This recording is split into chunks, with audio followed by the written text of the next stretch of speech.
నమస్కారం గురుగారు. నమస్తే తల్లి. ఓం నమో వెంకటేశాయ. వెంకటాద్రి సమం స్థానం బ్రహ్మాండే నాస్తికించిన వెంకటేశ సమోదేవో న భూతో నా భవిష్యతి.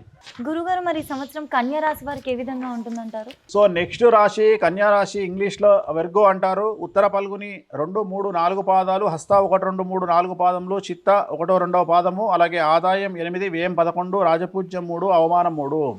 ఈ సంవత్సరం కన్యారాశి వారికి చాలా చాలా చాలా చాలా అనుకూలంగా ఉంది. కన్యారాశి వారికి ఉన్నటువంటి ఒకే ఒక్క పెద్ద సమస్య కనుక తీసుకున్నట్లయితే భార్యాభర్తల మధ్యన ఎడబాటు అనేటువంటిది కనిపిస్తూ ఉంది. భార్యాభర్తల్లో గొడవలు కనిపిస్తూ ఉన్నాయి. ఈగోకు వెళ్ళడము, సెల్ఫ్ రెస్పెక్ట్ అనుకోండి, ఈగో అనుకోండి, ఒకళ్ళకు ఒకళ్ళు గొడవలు పడి విడిపోయే వరకు మాట పెరిగే అవకాశం ఉంది. ఈ ఒక్క విషయంలో మీరు కాంప్రమైజ్ అవ్వండి. భార్యలకు కాదు భర్తలకు చెప్తా ఉన్నా, కన్యారాశిలో ఉండేటువంటి భర్తలు భార్యలతో కాంప్రమైజ్ అవ్వండి. 1 గంట సేపు తిట్టింది అని వదిలేయండి. తర్వాత వాళ్ళే నార్మల్ అవుతారు, సమస్య పరిష్కారం అవుతుంది. ఈ సంవత్సరం బాగుంటుంది. సో విద్యార్థులకు అనుకూలత ఎక్కువగా ఉంది. ఉత్తీర్ణత శాతం పెరుగుతుంది, ప్లేస్మెంట్స్ దొరుకుతాయి, మార్కులు పెరుగుతాయి, కోరుకున్నటువంటి కాలేజీలో సీట్లు లభిస్తాయి. ఉద్యోగస్తులు లేనివారు ఉద్యోగాలు వస్తాయి. ఉద్యోగస్తులకు ప్లేస్మెంట్స్ ఉంటాయి, అంటే కోరుకున్నటువంటి ప్రదేశాల్లో పోస్టింగులు, అలాగే ప్రమోషన్లు ఉంటాయి. అలాగే స్త్రీలకు అనుకూలంగా ఉంది. సో ఒక్క భార్యాభర్తల మధ్య అండర్స్టాండింగ్ ప్రాబ్లం తప్ప ఈ సంవత్సరం నెగిటివ్స్ ఏమీ కనిపించడం లేదు. రాజకీయ రంగంలో ఉండే వారికి పదవులు వస్తాయి. పార్టీ పదవి కానీ, ప్రజల్లో పదవి కానీ, లేదా నామినేటెడ్ పోస్ట్ కానీ దొరుకుతుంది. అలాగే ఎన్నికల్లో పోటీ చేస్తే గెలుపుంటుంది ఈ సంవత్సరము. సో గృహ మార్పులు కనిపిస్తూ ఉన్నాయి, అంటే సొంత గృహం కొనడము లేదా ప్లేస్ కొనడం లాంటివి ఈ సంవత్సరం కనిపిస్తూ ఉంది. లేదా వాహనాలు కొనుగోలు చేసేటువంటి అవకాశం కనిపిస్తూ ఉంది. వ్యాపారస్తులకు చాలా అనుకూలంగా ఉంటుంది.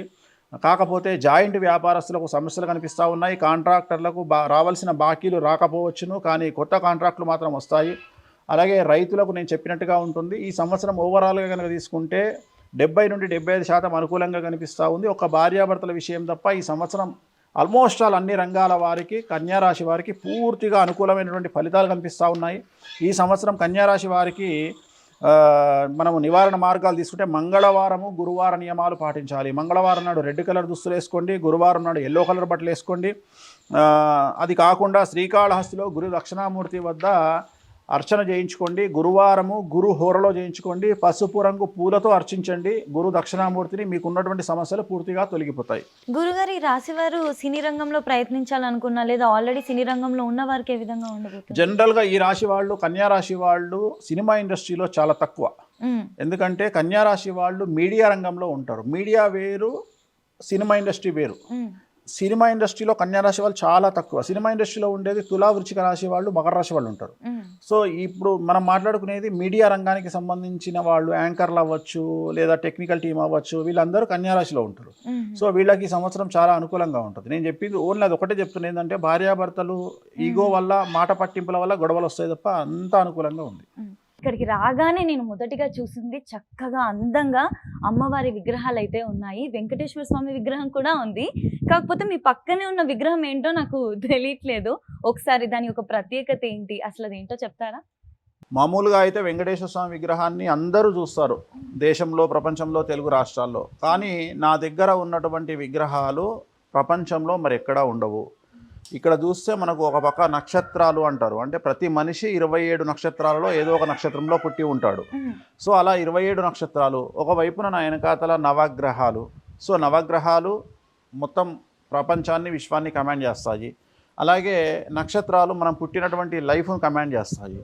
సో ఇప్పుడు ఇక్కడ నువ్వు చూస్తున్నటువంటి ఈ అమ్మవారి గురించి నువ్వు అడిగింది. ఈ అమ్మవారి చేతిలో గద ఉంది, కత్తి ఉంది. అలాగే అమ్మవారు ఒక వ్యక్తి నాలుకను అలా లాగి ఆ నాలుకను కట్ చేయడానికి ట్రై చేస్తూ ఉంది. ఆమె పేరు బగళాముఖి. ప్రస్తుతం ప్రపంచాన్ని కమాండ్ చేసేది రాహుగ్రహము. చాలామందికి తెలియదు. రాహు కమాండ్ చేస్తూ ఉన్నాడు అండ్ బగళాముఖి కమాండ్ చేస్తూ ఉంది. సో వెంకటేశ్వర స్వామి అనేది ప్రోటోకాల్ దైవం, కలియుగానికి ఆయన ప్రోటోకాల్ దైవం అంటాం మనం. కానీ ప్రపంచం మొత్తాన్ని శాసించేది బగళాముఖి, రాహు గ్రహము.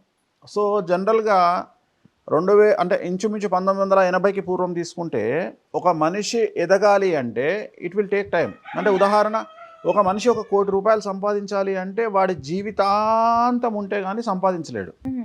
కానీ ఇవాళ పరిస్థితి ఏంది, ఒక అమ్మాయి ఒక హీరోయిన్ అయిందంటే 3 కోట్లు తీసుకుంటుంది.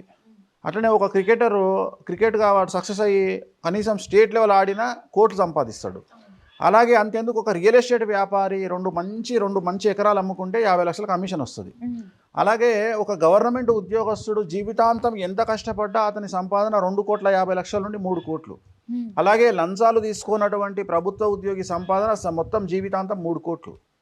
కానీ ఒక సాఫ్ట్వేర్ రంగంలో పనిచేసే అబ్బాయి కానీ అమ్మాయి కానీ కరెక్ట్గా నెలకు 25 లక్షల చొప్పున అమెరికాలో ఉద్యోగం చేసి సంవత్సరానికి ఆ అమ్మాయి సంపాదన 3 కోట్లు.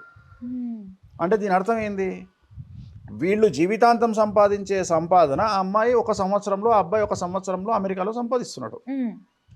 అంటే ఇక్కడ ఎంత లో చూస్తున్నామో అక్కడ ఎంత హై చూస్తున్నాము. సో దీన్ని డిసైడ్ చేసేది మనకు రాహుగ్రహం. సో రాహు అనేటువంటిది ఏంటంటే సంవత్సరాల తరబడి సంపాదించే సంపాదనను అలా చిటికలో ఇచ్చేవాడు రాహు, అలా చిటికలో మిరాకిల్ చేసేవాడు రాహు. సో ఉదాహరణ తీసుకుందాం. ఇప్పుడు రాజమౌళి ఉన్నాడు. రాజమౌళి తీసే సినిమాకు వేరే వాడు తీసే సినిమాలో సబ్జెక్ట్ చూసుకుంటే రాజమౌళి కంటే వేరే వాళ్ళు ఇంకొద్ది బాగానే తీస్తారు. కానీ రాజమౌళికి వచ్చిన పేరు వేరే వాళ్ళకు రాదు. రాజమౌళి తీసిన సినిమా, రాజమౌళికి వచ్చే పేరు, సినిమాకు 100% స్టామినా ఉంటే రాజమౌళికి 1,00,00,000% వస్తుంది పేరు. అంటే పబ్లిసిటీ మాట్లాడుతున్నాను. పబ్లిసిటీ ఎక్కడొస్తుంది అంటే ఎక్కడైతే రాహుగ్రహము జాతకంలో ఉచ్చలో ఉంటుందో, ఉదాహరణ రాహుగ్రహం ఉచ్చ అంటే లగ్నంలో కానీ, 2వ ఇంట్లో కానీ, 4వ ఇంట్లో కానీ, 8వ ఇంట్లో కానీ, 10వ ఇంట్లో కానీ, 11వ ఇంట్లో కానీ రాహు ఉంటే వాళ్లకు విపరీత రాజయోగం అంటాం. దాన్ని నీచభంగ రాజయోగం అంటాం. అంటే నెగిటివ్ నుండి పాజిటివ్గా రావడాన్ని రాహుగ్రహం ప్రోత్సహిస్తుంది. సో అలాగే బగలాముఖి ప్రోత్సహిస్తుంది. కలియుగంలో నరదృష్టి ఎక్కువ. ఒక భార్యాభర్త కలిసి కారులో వెళ్తే ఏడ్చి చస్తారు. అట్లనే ఒక సినిమా హిట్ అయితే ఇంకొకళ్ళు ఏడ్చి చస్తారు. అట్లనే మనం కారు కొనుక్కుంటే మన పక్కింటోడు ఏడ్చి చస్తాడు. సో మన జీవితంలో మనం మంచి బట్టలు వేసుకుంటే ఏడ్చి చస్తారు. సో నీ జీవితంలో నువ్వు ఏం చేసినా నువ్వు డెవలప్ అయినవు అంటే ఒక మెట్టెదగానే చస్తారు జనాలు. సో ఇది కలియుగ ధర్మం. ఆ ధర్మాన్ని, ఆ ఏడుపును దెబ్బకొట్టేది బగలాముఖి అమ్మవారు. సో ఈమె చేతిలో ఏముంది అంటే ఓం క్లీం బగలాముఖీం సర్వదుష్టానాం వాచం ముఖం పదం స్తంభయ జిహ్వాం కీలయ బుద్ధిం వినాశయ క్లీం ఓం స్వాహ అంటే శత్రువులు, ఎవరైతే శత్రువులు అనేవాళ్ళు మన మీద నరఘోషతో ఉండొచ్చు, లీగల్ ఇష్యూస్లో మనల్ని వెంటాడొచ్చు, అంటే న్యాయపరమైన ల్యాండ్పరమైన ఇబ్బందులు ఉండొచ్చు, అలాగే మనకు అప్పులిచ్చే వాళ్ళు అవ్వచ్చు, లేదా కోర్టు కేసుల్లో మనల్ని ఇరికించే వాళ్ళు అవ్వచ్చు, లేదా మనల్ని టార్గెట్ చేసి మన జీవితాన్ని నాశనం చేద్దామని ప్రయత్నం చేసేవాళ్ళు కావచ్చు. సో ఇలాంటి వాళ్ళందరినీ ఒకే ఒక్క దెబ్బతో వేటు వేసే అమ్మవారు బగలాముఖి అమ్మవారు. ఈమెని పూజిస్తే, ఈమెను ఎవరైతే పూజిస్తారో వాళ్ళ జోలికి వెళ్ళొద్దు అని శాస్త్రాలు చెప్తున్నాయి.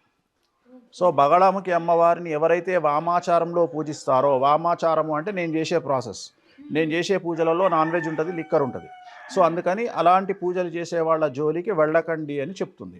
అలాగే ఈ అమ్మవార్లను పూజించే వాళ్ళకు కూడా ఎక్స్ట్రీమ్ పవర్స్ ఉంటాయి. ఉదాహరణ నెగిటివ్ నుండి పాజిటివ్లోకి వెళ్తారు వాళ్ళ లైఫ్లో. ఉదాహరణ మిరాయి సినిమా చూస్తే మిరాయిలో మంచు మనోజు బగలాముఖి ప్రయోగాన్ని చేస్తాడు. ఎప్పుడైతే బగలాముఖి ఆ సినిమా స్టార్ట్ అయిందో అప్పటి నుండి మంచు మనోజ్ ఫ్యామిలీలో గొడవలు స్టార్ట్ అయినాయి. నువ్వు చూసుంటావు ఆల్రెడీ టీవీలో, వాళ్ళ ఫ్యామిలీలో, మంచు ఫ్యామిలీలో. సో దానికి కారణం బగలాముఖి అమ్మవారు. అంటే నిన్ను సమాజంలోకి అలా తీసుకెళ్తుంది, చాలా ఎక్స్ట్రీమ్గా తీసుకెళ్తుంది, కానీ నెగిటివ్గా తీసుకెళ్తుంది. కానీ అల్టిమేట్గా నేను తీసుకెళ్ళి టాప్లో కూర్చోబెడుతుంది. అంటే నువ్వు ఆ వెళ్ళే ప్రాసెస్లో నీకు భయం ఉంటుంది. అంటే ఒక రాకెట్లో నువ్వు రీచ్ అయ్యే పొజిషన్, సునీత విలియమ్స్ ఉంది, రాకెట్లో వెళ్ళిన తర్వాత స్పేస్లోకి రీచ్ అయ్యే వరకు ఏదైతే ఫియర్ ఉంటుందో ఆ ఫియర్ను ఎప్పుడు కోల్పోతావు నువ్వు అంటే స్పేస్లో రీచ్ అయిన తర్వాత కోల్పోతావు. అప్పుడు నీకు పేరు స్టార్ట్ అవుతుంది. సో సునీత విలియమ్స్ తోపు. అట్లనే నీ జర్నీ అంతా కొద్దిగా వైబ్రేట్ అవుతూ ఉంటుంది. బట్ ఏదైతే డెస్టినేషన్ ఉందో ఆ డెస్టినేషన్కి రీచ్ అయినాక నువ్వు ప్రశాంతంగా గడపవచ్చు. సెలబ్రిటీ స్టేటస్, ఆ సెలబ్రిటీ స్టేటస్ని ఇచ్చే అమ్మవారు బగలాముఖి. అలాగే మనకున్న శత్రువులను చీల్చి చెండాడే అమ్మవారు బగలాముఖి. వాడు ఎంత పెద్ద తోపు శత్రువు అయినా సరే వాడికి చుక్కలు చూపించే అమ్మవారు బగలాముఖి.